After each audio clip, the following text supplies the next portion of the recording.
of the far left base here in America, President Trump traveled to Israel, traveled to Egypt to sign historic peace accords, to oversee the release of hostages. Finally, all of the living hostages returned home to their loved ones after more than 2 years since the October 7th attack by Hamas. And one of the hostages, I think it's really important to hear this, because when you talk about real leadership, not just here in America, and the leadership that President Trump has provided to our country, but what that leadership means to the world, not only to our allies, but to the bad guys around the world. And yes, there are really bad people around the world. One of the former hostages who was released yesterday, Omar Shem Tov, credited President Trump with getting the hostages home. And he said, Hamas, quote, was very scared of Trump. They wanted Kamala to be elected. As soon as Donald Trump was elected, they understood that he wanted to bring us back home. So immediately, the way they treated me changed. That was a direct quote from one of the hostages who was released yesterday. You can see that leadership by President Trump on the world stage, and just such an historic day, a day where people were literally dancing in the streets in Middle Eastern countries. Peace in the Middle East. It used to be a platitude that for decades seemed to be a mirage in the desert, and yesterday it became a reality because Donald Trump said he was going to do something that nobody else thought could be done, but he knew it had to be done, and he made it happen and gave so much closure, important closure to those families, brought their loved ones back home, but told the bad guys that you're on alert. It's a new day in the world. You're seeing all countries come together to see that moment in Egypt where countries from all around the world stood up to terror and said, we're going to restore peace in the Middle East. We're all going to be a part of it. And there's only one man that brought that together, and it was Donald Trump. Even during a time where the contrast of Chuck Schumer throwing a temper tantrum here at home just to appease the most radical elements of his base, so that on the 18th, when they have the Hate America rally that everybody knows is coming, and that everybody knows Chuck Schumer needs to deliver a shutdown government to them to appease them. Well, how about you think about us? How about you think about those families who are struggling today because of Chuck Schumer's shutdown? There are real consequences to what Chuck Schumer is doing. Regardless of who he thinks he's appeasing, he is hurting so many people, millions and millions of people. But President Trump is not going to be daunted. President Trump found a way over the weekend to pay our troops. While he was finding peace in the Middle East, President Trump also found a way to say, even while Chuck Schumer doesn't care about our men and women in uniform, Donald Trump does. And he made sure that they will get their pay. But there's still so many others that won't because of Chuck Schumer's shutdown. This madness has to end. It is time for this shutdown to end. Chuck, don't wait for some mad march on the mall. Don't wait for some pats on the back for radical leftists who just want to hate America every single day because Donald Trump is in the White House. They can't celebrate the release of hostages because of the guy who achieved that release. That's a twisted, small segment of our society. The rest of America is celebrating. The rest of America is proud of what we're achieving. And there's so much more that this great country can achieve if Chuck Schumer just got out of the way, just stopped blocking the progress that most Americans cherish, want, deserve. Our country deserves a whole lot better than what we're getting from the failed leadership. And as Speaker Johnson said, maybe it's because Chuck Schumer's been around too long and wants to hold on to the old way of doing things, the failed way of doing things, that he won't let it go. He won't allow a new, more transparent process for running the United States government. That you're seeing this leadership team, this president, delivering every single day. Chuck Schumer wants to hold on to the past, but the future is calling, and we're going to deliver. With that, let's bring up our whip.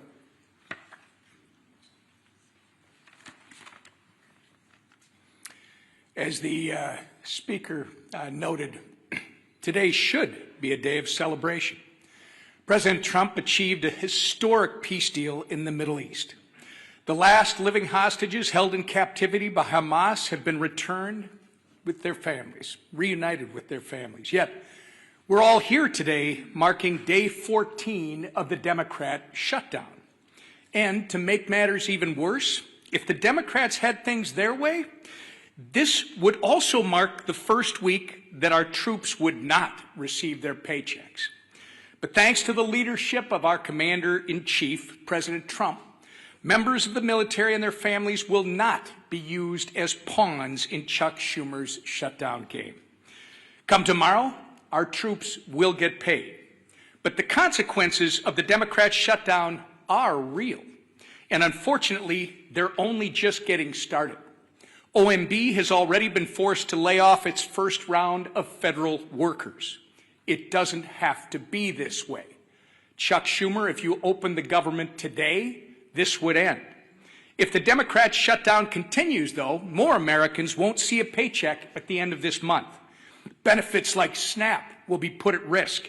Airports will be flooded with flight cancellations and delays amid the busiest time to travel all year. And the list goes on and on. Why? Because Chuck Schumer and the Democrats would rather cater to the pro-terrorist wing of their party than to reopen our government. We've said it from this podium, it feels like 1,000,000 times, and we'll say it again. Republicans have done our job. We have a nonpartisan clean CR ready in the Senate to be sent to President Trump's desk immediately, tonight, if they will pass it. We only need 5 Senate Democrats to break ranks with Chuck Schumer, vote for the same CR that they supported just 6 months ago, and reopen the government for the people they were elected to serve. But they have refused to do so 7 times and counting. And each time that they do, hardworking Americans are forced to pay the price. Our message to Senate Democrats today is the same message we've been saying since September 19th. Stop the political games, pass our clean CR, and reopen the government today. With that, I turn it over to our conference chair, Lisa McClay. Thank you. Well, good morning, everybody. Thank you for being here. And like my leadership team behind me said, it is a glorious day. Think of what happened yesterday. Just imagine for one moment you are a family member of one of the 20 hostages that were released. I mean, think of how that had to make you feel. We all watched it on TV, right? Joy, exuberation. I mean, there were tears of joy. There was relief. There was peace. And that was done because of our president, Donald Trump, put politics aside and said, I am going to stand up for the people. And he brought peace in the Middle East. He talked about it, yes, but yesterday he did it. And actions speak louder than words. He said enough of the political games, and I'm actually going to do what's right. Now compare and contrast that to what's going on today. Chuck Schumer and the Democrats are putting politics over people. So instead of it being a joyous day that we celebrate, here we are in another government shutdown, 14 days in the making. And why? Just ask yourself why. It's clean, no gimmicks. It's absolutely clean.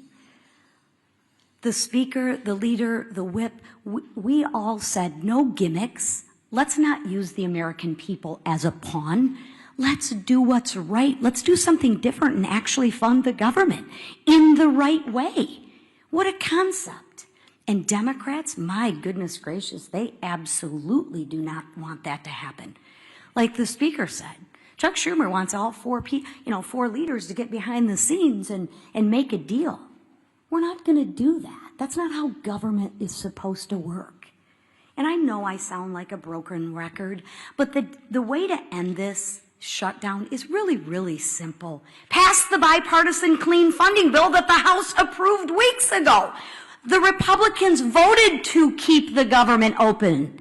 Call your Democratic senators. They're voting to keep it shut, not us.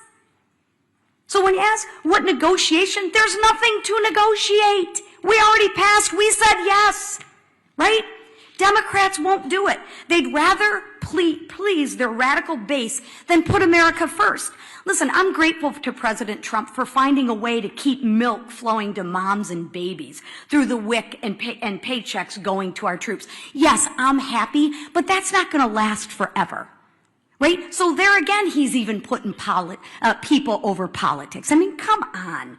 But let's be clear. These emergency measures can't fully fix the Democrats' damage. He can try, but at some point in time, they're going to end. Sadly, as Americans suffer, Democrats, what do? They celebrate. As workers worry about their paycheck, Bernie Sanders worries about his leverage. As TSA agents and air traffic controllers show up without pay, Democrats brag they won't budge until planes fall out of the sky. Really? Really? Seriously. That's the Democrats' motto. I'm not budging till planes fall out of the sky. I'm going to teach you women, you women and children and everybody a lesson. Really? Really? As Chuck Schumer says, it's getting better every day. For who, Chuck? Better for who? For the radicals cheering on the chaos? That's who. The radicals. The leaders openly admit it. Listen, the head of the insane indivisible literally said, and I quote, "Millions will be out cheering you on, or they'll be calling for new leadership." Really? I thought they were supposed to lead for the American people. Democrats, I ask you to stop listening to people who are cheering on this mayhem. Just stop all the political games and pass the House bill. Free the American people from being held hostage by your radical base. Thank you, Madam Chair. Yeah, Manu, go ahead. You've been doing this every single day, coming up here trying to pressure Senate Democrats. They've been not budging. They've blocked this bill time and time again. So at what point, for the good of the country, do you need to change your strategy to try to negotiate a deal with them? It's a great question. Manu asks, why don't I change my strategy? I don't have any strategy, Manu. I'm doing the right thing, the clearly obvious thing, the traditional thing. That's exactly what Chuck Schumer voted for in March of this year and gave impassioned speeches was the right and only thing. I don't have anything to negotiate. I'll say this again to everyone here. We did not load up the temporary funding bill with any Republican priorities or partisan priorities at all. I don't have anything that I can take off of that document to make it more palatable for them. So all I am able to do is come to this microphone every day, look right into the camera and plead with the American people, as Chairwoman McClain said, to call your Senate Democrats and ask them to do the right thing. We're not playing games. They're playing a game. We're not. The strategy is to do the right and obvious thing and keep the government moving for the people. Why not move closer to their position? Their position is this, Manu. Their position is they want to spend $1.5 trillion in your tax dollars to fund nonsense overseas. They want to give $200 billion to illegal aliens. We are not going to do that. We're not going to do it. The American people don't want us to do it. And they're using this for partisan political purposes to give themselves cover. They don't want the Marxists to kick. Chuck Schumer doesn't want to get a Marxist candidate challenge, AOC or someone else. Mamdani is probably going to be sadly, shockingly, the mayor of New York City. Marxism is on the rise. Hey, this is not your father's Democratic Party, everybody, okay? They're turning into communists, openly. And so Chuck Schumer does not fashion himself as a communist just yet. So he's got to show a fight to these people. That's what this is about. I'm not playing his game, Manu. I cannot go in and say, oh, gee, Chuck, what can I offer you? You know what? Maybe we'll just send $10 billion overseas to LGBTQ plus, initiatives in, the Horn of Africa or Malaysia or wherever you want to do that. No, we're not wasting taxpayers' dollars. Chad. Mr. Speaker, good morning. Thank you. You said last week that you would swear in Adelita Gol whenever she wants. She's written a letter to your office. You've not sworn her in. Yeah. I understand about pro forma sessions. Yes. Doesn't your resistance No. Let's talk about Grijalva and Epstein. Okay. Once more for everybody. Everybody in Congress, I think, is for maximum transparency of the Epstein files. That is underway right now. Let me point out before I go further, all of the files were in the possession of the Biden-Harris Department of Justice for 4 years. Every single thing that we're talking about right now was in their sole possession. They could have released it. They could have done anything. Ro Khanna, all the Democrats who are jumping up and down making noise about this, didn't say a peep about it for 4 years. I don't know why, but this is another partisan manufactured thing. Is it a serious problem? Yes. I have sat with the victims, some of the ladies who bravely have come forward and talked about the horrors that they sustained because of traffickers on Epstein Island and all the things he was involved in. Everybody involved in that should have the full weight of justice descend upon their head. And we're all for that.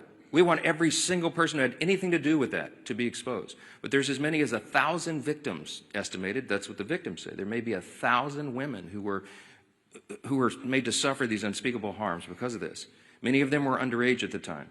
They have not all chosen to come forward like some of these other brave women have for obvious reasons. And we have to make sure that when the files are released, their names are redacted so they don't suffer further harm. We have a duty and a responsibility.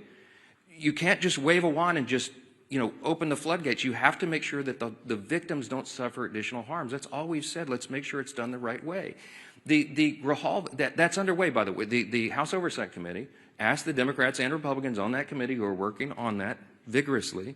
As I said, some of the biggest, bulldogs in Congress are on that committee, and they're all joined together in a bipartisan fashion, digging through and releasing documents. 34,000 documents so far, and more on the way. In fact, as I noted a couple of days ago, the attorneys for the House Oversight Committee during the shutdown are still doing work. They were in New York City combing through the Epstein estate files. By the way, that was never even mentioned or anticipated in the discharge petition, for those of you who are following all the details of this. So more is coming out. We're for all of it coming out as soon as possible. The only thing we want to make sure of is that the innocent victims are protected, and I think we have a responsibility to do that. With regard to Grijalva, our dear friend from Louisiana, Julia Letlow, won a special election back in 2021. It was in March, as I remember. Speaker Pelosi took 25 days to administer the oath of office to her.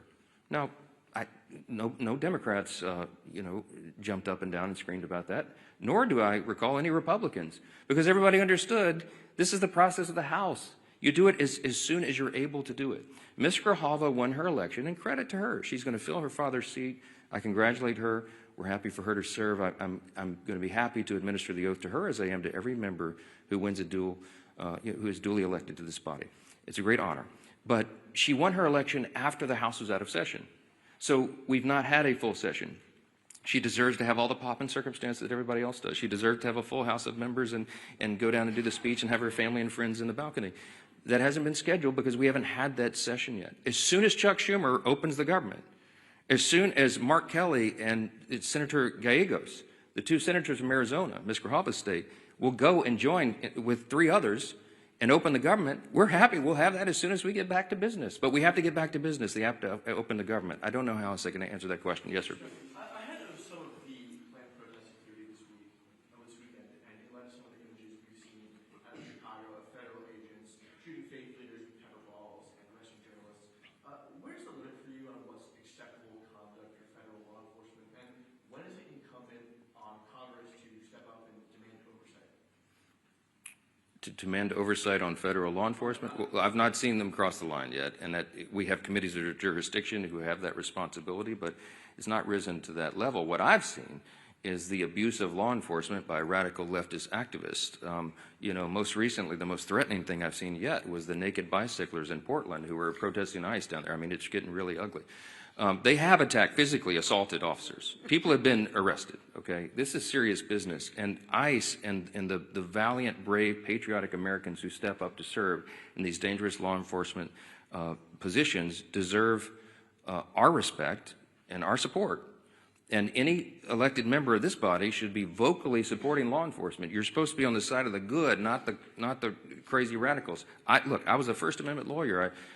I understand. I was a religious liberty defense lawyer. I understand free speech. We vigorously protect the right to free speech, but you cannot assault law enforcement officers. And there is a line that has to be maintained.